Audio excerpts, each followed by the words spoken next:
Price Lord. இந்த காலை நேரத்திலே மீண்டும் ஒரு விசை உங்களை சந்திப்பதிலே மிகுந்த மகிழ்ச்சி அடைகிறேன். நம்முடைய இந்த நாளுடைய தியானத்துக்கு என்று ஒரு வேத பகுதியை வாசிப்போம். ஆதியாகமத்தின் புத்தகம் 26வது அதிகாரம் 14வது வசனத்தை 15வது வசனத்தை வாசிக்கிறேன். அவனுக்கு ஆட்டு மந்தையும் மாட்டு மந்தையும் அநேக பணிவிடைக்காரரும் இருந்தபடினாலே பெலிஸ்தர் அவரின் பேரில் பொறாமை கொண்டு அவன் தகப்பனாகிய ஆபிரகாமின் நாட்களில் அவனுடைய வேலைக்காரர் வெட்டின துறவுகளை எல்லாம் தூர்த்து மண்ணினால் நிரப்பி போட்டார்கள். இந்த வேத பகுதியில பார்க்கிறோம், ஈசாக்கு பெலிஸ்தருடைய தேசத்துல குடியிருந்த பொழுது அவன் ஆசீர்வதிக்கப்பட்டான். பஞ்ச காலத்திலும் விதை விதைத்து 100 மடங்கு ஆசீர்வாதத்தை பெற்றுக்கொண்டான்.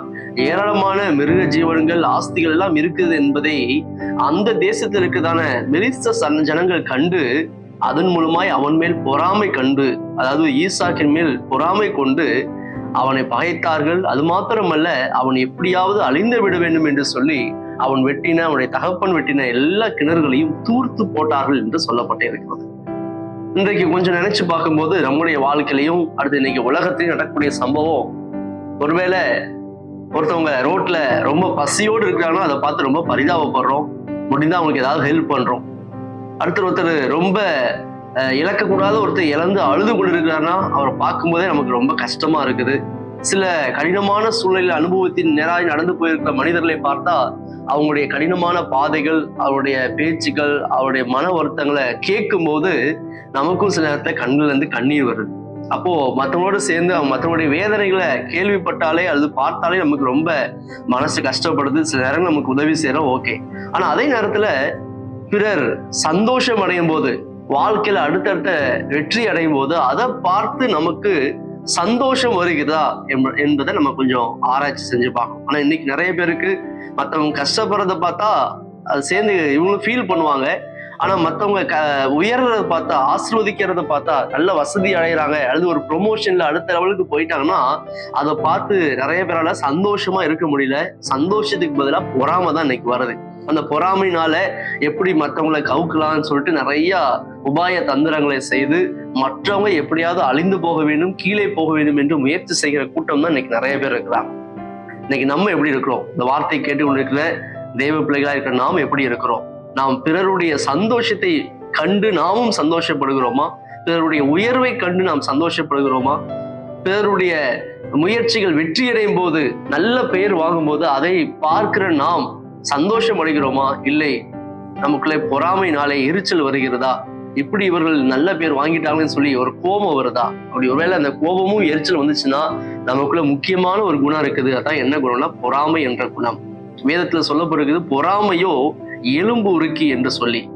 இன்னும் சொல்ல போனா வேதத்திலிருந்து உதாரணத்தை சொல்ல விரும்புகிறேன்.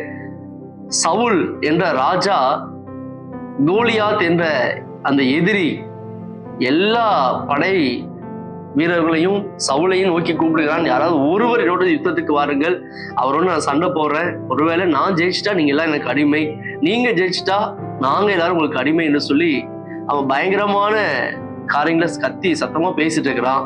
ஆனா அந்த சவுல் உடைய படையையோ அடுத்து அங்க இருக்க சவுல் ராஜாவோ யாரும் அவங்க யுத்தத்துக்கு போகவே இல்லை, சண்டை போடவே இல்லை. அவ்வளவு பயம். ஆனாலும் அந்த நேரத்துல வந்த தாவீது அந்த கோலியாத்தோடு யுத்தம் செய்ய முயற்சி பண்ணுகிறான். அடுத்து யுத்தம் செய்து வெற்றியும் பெற்று விட்டான். வெற்றி பெற்ற உடனே எல்லா இஸ்ரவேல் ஜனங்களும் தாவீதை புகழ்ந்து பாடினார்கள். சவுல் கொன்றதோ 1000, தாவீது கொன்றதோ 10000 என்று பாடின உடனே சவுலும் சேர்ந்து அந்த தாவீதை அன்னைக்கு கொண்டாடி இருக்கணும். ஆனா கொண்டாடுவதற்கு பதிலாக அவன் மேல பொறாமை கொண்டு அவனை கொல்வதற்காக நிறைய முயற்சிகளை செய்தான். அங்கு இங்கும் ஓடினான். தன்னுடைய ராஜ்ய பாரத்தை கூட கவனிக்காம அடுத்து வந்த காலமெல்லாம் தாவீதை கொல்வதற்காக தேடி தேடிய பிரயாணப்பட்டு போனான். அவன் நிம்மதியை இழந்தான், தூக்கத்தை இழந்தான், சந்தோஷத்தை இழந்தான். அவனுடைய முடிவு மிக மோசமாக இருந்தது. ஆனா அதே நேரத்துல தாவீதோ எல்லா சூழலிலும் கர்த்தரை தேடினான். பிறருடைய உயர்வை கண்டு அவன் பொறாமப்படவே இல்லை. அவனுடைய இறுதி நாட்கள் மிகுந்த ஆசீர்வாதமா இருந்தது. எனவே இந்த காலையில் இந்த வார்த்தை கேட்டுக்கொண்டிருக்கிற நாமும் பொறாமை என்ற குணத்தை விட்டு வெளியே வருவோம். தேவனுடைய உதவியை கேட்போம். அந்த பொறாமை என்ற துர்க்குணத்தை விட்டு விலகி நடக்கும் போது மாத்திரமே தேவனுடைய ஆசீர்வாதம் நம்முடைய வாழ்க்கையில அதிகமாய் தங்கியிருக்கும். பொறாமையோ எலும்புருக்கி, அந்த எலும்புருக்கி என்ற அந்த காரியம், அந்த குணாதிசயம் மட்டும் இல்லாதபடிக்கு பாதுகாத்துக் கொள்வோம். பிறருடைய சந்தோஷத்துல நாமும் மகிழ்ச்சி கொள்வோம்.